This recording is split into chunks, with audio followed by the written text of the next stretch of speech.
Bismillahirrahmanirrahim. Assalamu alaikum. I hope you all are fine and staying safe and happy. I am your geography teacher, Ms. Farheen, and I welcome you all to your geography class. My dear students, as you know that we are on unit number 4, and today I am going to deliver its first lecture. मैंने इसका introduction आपको complete करवा दिया है. So let's get started. So my dear students, knowledge देख लेते हैं जो आज हमने cover करना है in today's lesson, क्योंकि ये agriculture के बारे में है. तो हमारा पहला topic भी क्या है कि हमने एक्सप्लोर करना है the broader meaning and types of agriculture, यानी कि हम एग्रीकल्चर के मीनिंग को समझेंगे और फिर जो उसकी टाइप्स हैं हम उसके बारे में भी डिस्कस करेंगे. So my dear students, introduction चलते हैं सबसे पहले एग्रीकल्चर की. एग्रीकल्चर जो है ये प्रैक्टिस है of cultivating plants and raising animals and other related activities to produce food, fiber, medicinal plants and other products for human use and consumption. It is one of the oldest and the most fundamental activities of human civilization, shaping societies, economies and landscapes for the millennia. So my dear students, basically agriculture है क्या? Agriculture practice है plants को grow करने की, इसके अलावा crops को grow करने की, इसके अलावा एनिमल्स जो है फार्म एनिमल्स को डोमेस्टिकेट करने की, उनको पालने की, और फिर उनसे हम प्लांट से मुख्तलिफ जो है वो फूड जो है वो हासिल करते हैं. इसके अलावा फाइबर और भी मुख्तलिफ चीज़ें इनसे हासिल की जाती हैं जिनके साथ हम मुख्तलिफ प्रोडक्ट्स बनाते हैं. एनिमल से भी मुख्तलिफ प्रोडक्ट्स हासिल किए जाते हैं. और ये जो एग्रीकल्चर का शोबा है ये इतना पुराना है कि जब फर्स्ट सेटलमेंट्स आबाद हुई थी, हम ये प्रीवियस ग्रेड्स में भी पढ़ चुके हैं, तो सबसे पहले जो सिविलाइजेशंस आबाद हुई थी, सेटलमेंट्स आबाद हुई थी, वो कहाँ आबाद हुई थी? वो दरियाओं के किनारे आबाद हुई थी, क्योंकि उन्होंने विच art did they learn the art of cultivating crops and domesticating the animals. So agriculture के बारे में हमने एक इंट्रोडक्शन पढ़ा और अब हम इनकी टाइप्स के बारे में देखते हैं. सो agriculture has several broader meanings and encompasses various types based on different criteria. So इसकी मुख्तलिफ टाइप्स भी हैं जो कि मुख्तलिफ क्राइटेरियाज के ऊपर डिपेंड करती हैं कि आप उनको किस तरीके से ग्रो कर रहे हैं, क्या जो है आप मुख्तलिफ रिक्वायरमेंट्स उनकी पूरी करें. तो इस बेसिस के ऊपर एग्रीकल्चर को हमने डिफरेंट टाइप्स में डिवाइड किया है. So let's first of all look at the subsistence agriculture. Subsistence agriculture क्या है कि इसमें फार्मर्स जो हैं वो क्रॉप्स को ग्रो करते हैं but not for economic production या नॉट फॉर सेल पर्पस, बल्कि अपनी ही नीड्स को पूरा करने के लिए वो क्रॉप्स को और एनिमल्स को ग्रो करते हैं और अपनी फैमिलीज जो हैं उनको फीड करते हैं. And they do not produce a lot of extra goods for sale. So this kind of farming is often found in areas where technology and resources are limited. So ये छोटे इलाकों में अक्सर पाए जाते हैं. आप इसको रूरल अर्बन जो हमने पहली सेटलमेंट्स पढ़ी थी, तो यूजुअली रूरल सेटलमेंट्स में इस किस्म की एग्रीकल्चर को प्रैक्टिस किया जाता है जहाँ पर टेक्नोलॉजी भी कम होती है, रिसोर्सेज भी कम होते हैं और पॉपुलेशन भी बहुत कम होती है. तो लोग अपने ही लिए कुछ किचन गार्डन्स बना लेते हैं और एनिमल्स को रख लेते हैं to feed themselves and their families. Next is commercial agriculture. अब कमर्शियल से ही पता चल रहा है कि ये बड़े स्केल पर होगी और इसको सेल पर्पस के लिए यूज किया जाएगा. Commercial agriculture is all about making money. So farmers grow crops and raise animals to sell in market. This type often uses advanced tools and large fields to produce more. So it's an important part of the economy, providing us with the abundance of food we see in the stores. So ये agriculture totally पैसा कमाने के लिए इस्तेमाल किया जाता है और इसलिए इसको बड़े वसी पैमाने पर बड़ी बड़ी जो है वो फील्ड्स के अंदर मुख्तलिफ क्रॉप्स को ग्रो किया जाता है और ना सिर्फ उनसे खुराक हासिल की जाती है बल्कि और भी मुख्तलिफ ज़रायों के लिए, जैसे कि कॉटन क्रॉप है, उसको मुख्तलिफ तरीके से इस्तेमाल किया जाता है. थ्रेड बनाई जाती है, रुई के तौर पे इस्तेमाल किया जाता है, इसी तरह फाइबर हासिल किया जाता है. तो इस तरीके से क्रॉप्स को ग्रो किया जाता है for commercial and sale purpose, ताकि आपको मार्केट से चीज़ें जो है वो दस्तयाब हो सके. So next is traditional agriculture. यही तस्वीर से अंदाज़ा हो रहा है कि बिल्कुल जो पुराने ज़माने के तरीके थे, ओल्ड सिविलाइजेशन में यूज़ होते थे, हल जोत कर जानवरों के पीछे लगाकर और फिर उनको इस्तेमाल किया जाता था. कोई मॉडर्न टेक्निक्स नहीं की जा रही. तो this is also a type of agriculture, लेकिन ये छोटे स्केल के ऊपर यूज होती है. बड़े बड़े फील्ड्स के अंदर आप ट्रेडिशनल वेज को यूज नहीं कर सकते. So the traditional agriculture involves methods and knowledge pass down through generation and it's closely tied to the local culture and environment.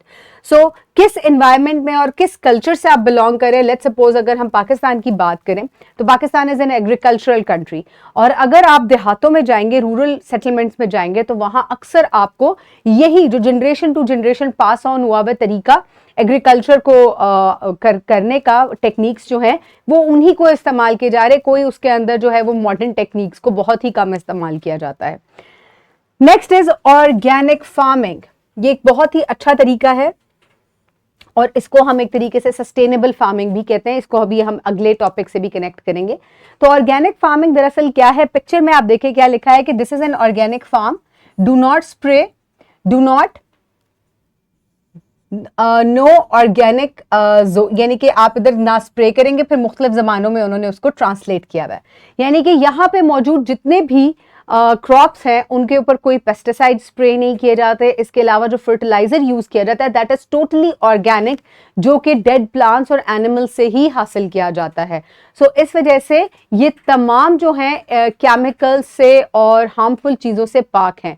सो इस तरह की प्रैक्टिस को ऑर्गेनिक फार्मिंग कहा जाता है और इससे आपकी ज़मीन की फर्टिलिटी इंक्रीज होती है, जो प्रोडक्ट आप हासिल करते हैं वो भी ज़्यादा हेल्थी और बेनिफिट होता है आपके हेल्थ के लिए। तो इस तरह की टाइप को हम क्या कहते हैं, हम इसको ऑर्गेनिक एग्रीकल्चर या ऑर्गेनिक फार्मिंग कहते हैं। So organic agriculture is a more natural way of growing crops and raising animals. It avoids the use of synthetic chemicals and focuses on working with the nature. So जितने भी natural products हैं उन्हीं से ही yield जो है वो maximum हासिल की जाती है। सो सस्टेनेबल एग्रीकल्चर, यही ऑर्गेनिक फार्मिंग जो है ये आपके एग्रीकल्चर को सस्टेनेबल बनाती है, यानी कि जो जमीन आपके पास है ये अमानत है, क्योंकि फ्यूचर जनरेशन जब आएंगी तो हमने इसको इस हालत में छोड़ना है ताकि वो भी इसको इस्तेमाल कर सके। तो सस्टेनेबल बहुत सारे तरीके हैं सस्टेनेबल एग्रीकल्चर को प्रैक्टिस करने के लिए, उसमें से ऑर्गेनिक फार्मिंग और क्रॉप रोटेशन जिसको हम आगे जाके पढ़ेंगे, ये कुछ तरीके हैं जो कि आपकी जमीन की फर्टिलिटी को बरकरार रखते हैं, उसको कम नहीं करते। वरना मुख्तलिफ पेस्टिसाइड्स और केमिकल फर्टिलाइजर्स यूज करने की वजह से जमीन की फर्टिलिटी, यील्ड तो आपको एक दफा ज्यादा मिल जाती है बट आहिस्ता आहिस्ता जमीन की फर्टिलिटी जो है वो कम हो जाती है, जिसकी वजह से जमीन कुछ अरसे के बाद या कुछ सालों के बाद बेकार हो जाती है।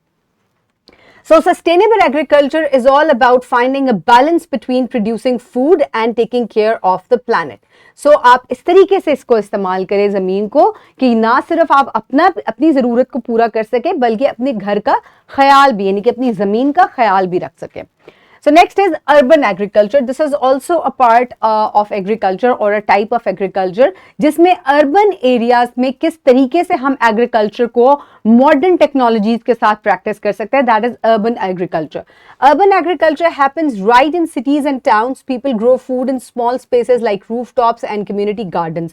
So इस तरीके से crops को grow किया जाता है, जो भी आपके पास जगह होती हैं एम्प्टी स्पेसेस जैसे कि रूफ टॉप्स वगैरह है, गार्डन्स वगैरह हैं, तो उनको यूज किया जाता है और वहाँ एग्रीकल्चर को प्रैक्टिस किया जाता है एट अ स्मॉल स्केल आप कह सकते हैं, बट विद टेक्नोलॉजी तो आपको अच्छी यील्ड मिल जाती है और जो क्रॉप्स की आपको जरूरत है इंस्टेंटली आप वो वहाँ ग्रो कर सकते हैं।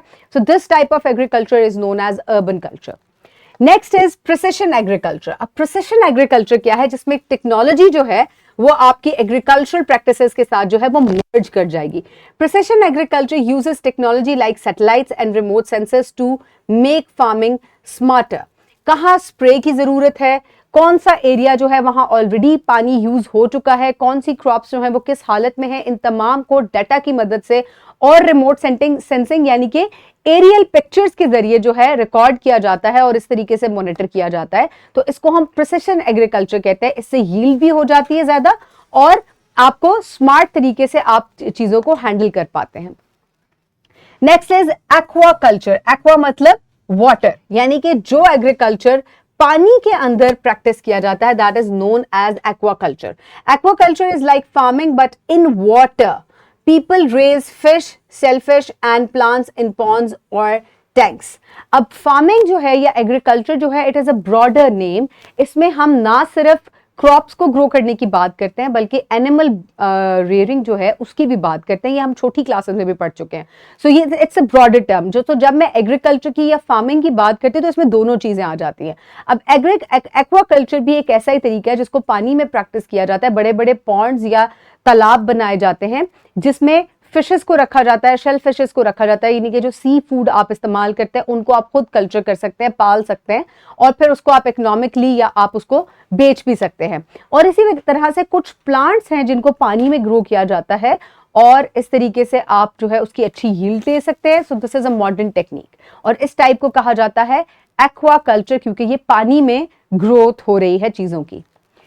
Next is extensive and intensive agriculture. Extensive farming uses lots of land with fewer inputs, while intensive farming uses smaller area but invests more sources like labor and technology. ठीक है, अब आप बड़े एरिया पे manually काम कर रहे हैं तो this is an extensive farming. इसमें आपकी आउटपुट जो है शायद आपको कम मिले, लेकिन क्या होगा, आपकी जो काम करना पड़ेगा वो आपको ज्यादा करना पड़ेगा, लेबर भी आपके पास बहुत ज्यादा नहीं होगा। लेकिन इंटेंसिव फार्मिंग क्या है कि आप इंटेंसिटी ज्यादा पुट करें, बेशक आपके पास लैंड कम हो लेकिन आप वहां लेबर ज्यादा रखें, मॉडर्न टेक्निक्स को यूज करें, तो that is known as intensive farming. और आप इससे यील्ड का भी अंदाजा लगा सकते हैं कि जितना ज्यादा आप टेक्नोलॉजी को बेहतर तरीके से इस्तेमाल करेंगे, you can get a better yield from it also. So my dear students, last is livestock farming. Livestock आप देख सकते हैं तमाम जो लाइव मतलब जिंदा जानवर वगैरह जो आपको नजर आ रहे हैं।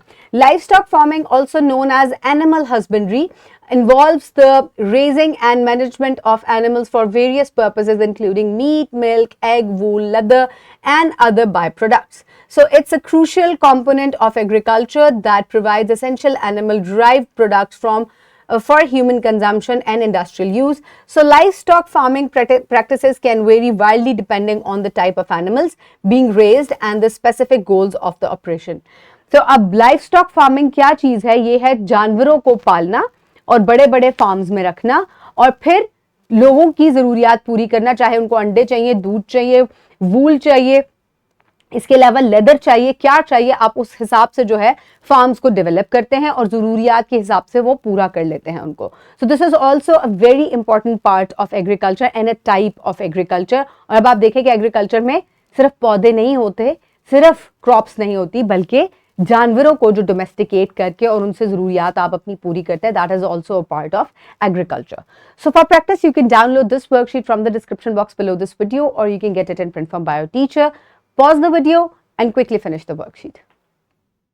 I hope everybody has finished the worksheet. Now let's just quickly note down the homework. For your homework, you will complete activity number 1. This is given with the first knowledge. Then skill 4.1 and 4.2. Then you will complete MCQ number 1 from exercise A and question number 1 from exercise C. So this will be your homework. So my dear students, आज हमने agriculture को define किया और हमने उसकी different types जो हैं, variety of types जो हैं, उनके बारे में हमने आज डिस्कस किया डिटेल से। I hope you have enjoyed today's lecture. Keep everybody around you safe. Have a good day. Thank you so much and Allah Hafiz.